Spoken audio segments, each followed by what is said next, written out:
La 5e réunion du comité de pilotage d'appui à la transition politique au Tchad, présidée par le Premier ministre, chef du gouvernement, l'ambassadeur Alamai Halina, a été l'occasion de faire le point sur l'avancement du projet Basket Fund, un mécanisme de financement de la feuille de route de la transition initié par le gouvernement et ses partenaires, dont le PNUD, Programme des Nations Unies pour le développement.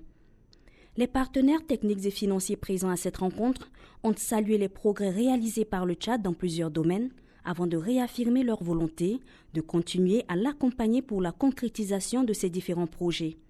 Ce fut l'occasion pour le ministre des Finances et du Budget, Taï Ahmed Guilin,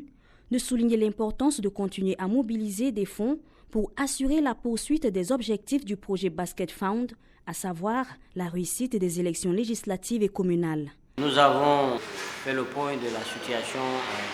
financière du Basket Fund à date, mais aussi projeter les besoins pour le financement des élections législatives, communales et provinciales à venir. Nous avons fait le point de ce qui restait en compte dans le Basket Fund,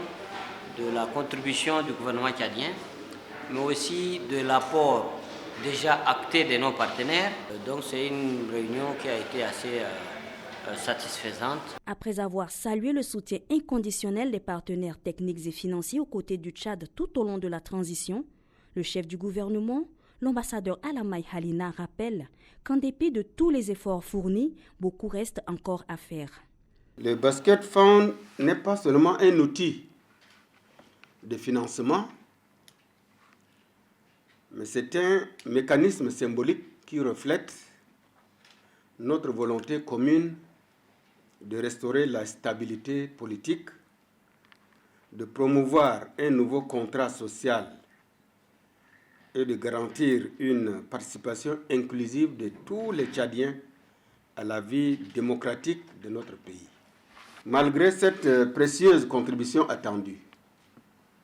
il nous reste à mobiliser encore plus de 10 millions de dollars pour combler le déficit financier et garantir la réalisation de l'ensemble des objectifs des échéances restantes. Au sortir des assises, tous les acteurs présents ont réaffirmé leur engagement à œuvrer ensemble pour la finalisation du processus du retour à l'ordre constitutionnel.